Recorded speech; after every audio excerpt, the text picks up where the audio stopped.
visions through my dreams, seeing myself swimming in the universe.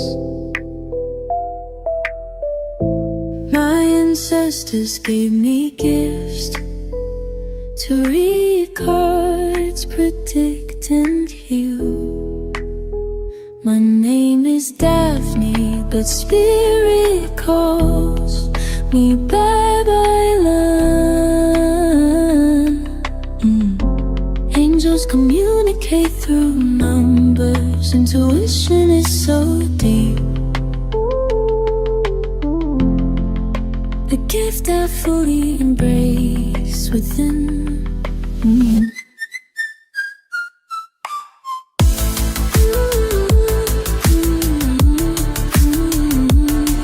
Hi everyone! Welcome po sa inyong almost personal reading. So let's check no kung ano yung nangyayari sa paligid. I want you to know that this is a general reading. So you may resonate po sa buong reading na ito or baka konti lang.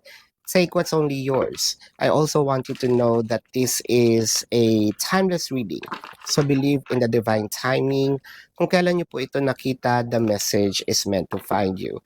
It doesn't matter kung pinost ko to kahapon, kanina, or nung isang taon pa. The message will find you the moment that you need it. So let's start with the reading. The Witch of Wands, the Three of Swords, and the Witch of Pentacles. So ayan na nga, ang nakikita natin. Meron dito mga pagkakataon na nasasaktan si person or probably ikaw ito. Someone is sneaking on their person's social media account, no? Yung mga nakikitang post, yung mga nakikitang nakangiti si person together with friends or probably with someone, medyo may kurot sa puso. Kasi parang that smile supposed to be mine. Bahagi ako nung ngiting yan dati, no? Parang ngayon masakit kasi hindi na, kumbaga nagiging masaya siya kahit wala ako, no? Kumbaga dati ako yung nagbibigay ng saya sa kanya. Ngayon sino kaya or ano kaya ang nagbibigay ng saya sa kanya? Again, this can be you, this can be your person. You can switch the energies. What I am reading is the dynamic naman, ha? So, pwede rin naman both of you, no? Let's clarify the Three of Swords with the Empress and the Three of Wands. Para yatang meron ditong pinaghihinalaan, no? Again, whether this is you or your person, kasi parang sa picture, sa mga post, laging may katabi, laging merong, kumbaga, kasama din sa picture, parang yung naghihinala ngayon, yung tumitingin na, eto na ba yung bago? Siya na ba yung pumalit sa akin? The Witch of Pentacles, ang nakikita natin dito, may pagkaano to sabihin natin, stagnant yung emotion, stagnant yung dynamic ng isa, hindi na to dynamic, dalawa no? Stagnant yung nararamdaman. So, parang hindi umusad, hindi nag-move on. There you go. Yun yung stagnation dito. Someone is still hoping, wishing, praying for reconciliation or probably at least ang tawag dito, closure, no? Yung ganyan. The Witch of Wands, sort of, sana magkausap man lang kami. Sana mabigyan ako ng clarity, no? Para matapos na itong kahibangan na ito. Para matapos na itong iniisip ko. Ayan. So, with the Six of Wands and the Crown of Wands. The Six of Wands. So, it felt like hindi lang ito one-way street. I feel like both parties are into sneaking on both social media accounts, yours, them, yours. Parang kapwa nag-aantayan, with the Crown of Wands. Ah, I think may mga pagkakataon dito na nakikita na naka-green, 'no, yung status ba.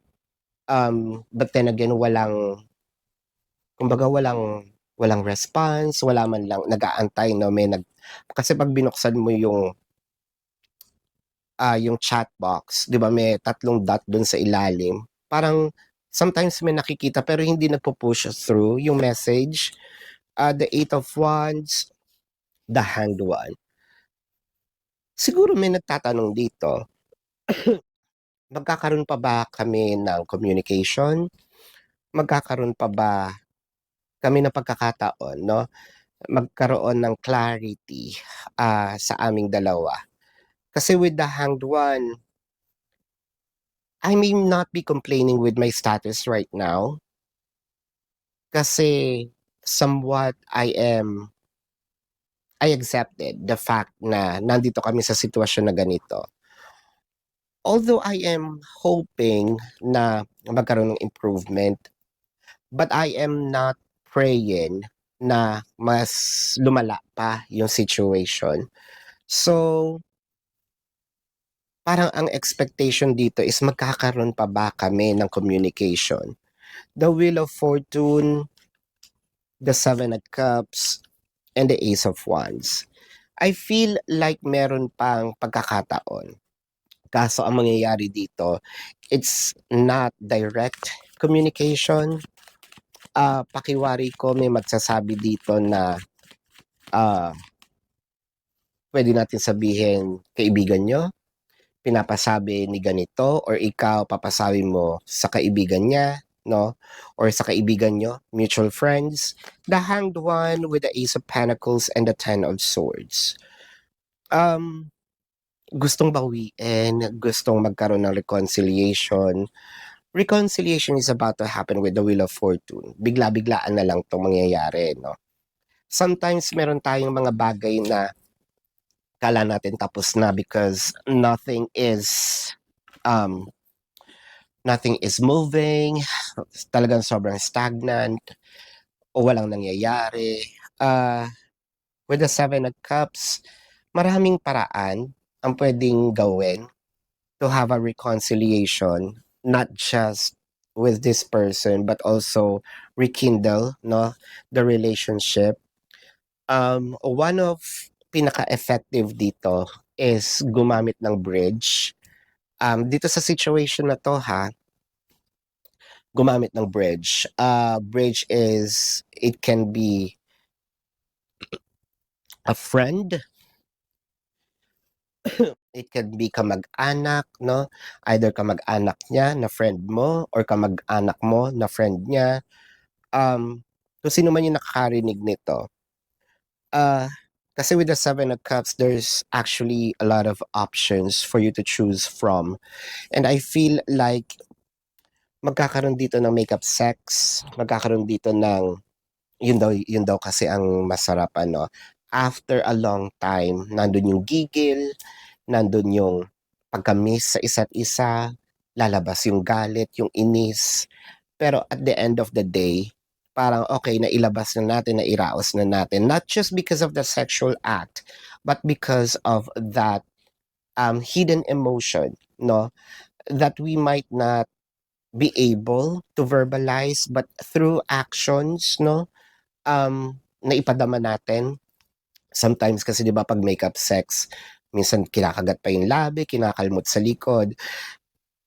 Yes, it's a mix of desire, it's a mix of a good feeling, but also there's a mix of makaganti man lang ako, 'di ba yung gano'n?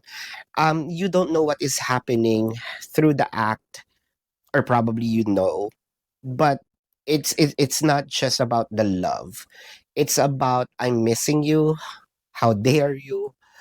Ang daming puwedeng mangyari. So I feel like after nun, babalik sa dati. So this is your reading. Let's check the zodiac sign of your person. Pero bago po yan, I want you to know na kung kayo nakaka-resonate, let me know sa comment section. And Kung meron po kayong mga katanungan, there is a link, no, sa description box ng video na ito. Click the link, you will be routed to my website. Nandun po yung name, number, QR code, amount per question. Take advantage of the 4 questions plus 1 kasi discounted na po yun. And if you want to book a private reading, nandun din po siya. Now let's check the zodiac sign of your person. This can be their sun sign or a placement in their chart. I'm seeing Leo, Pisces, Aquarius, Taurus, Scorpio. Ayan, I am seeing Libra, Taurus, Scorpio is dominant, Leo, Sagittarius, Taurus is also dominant, Libra, I am seeing Capricorn, Aries, Gemini. This is your reading. Maraming salamat. Love and light. Namaste. See you po sa susunod na readings. Goodbye.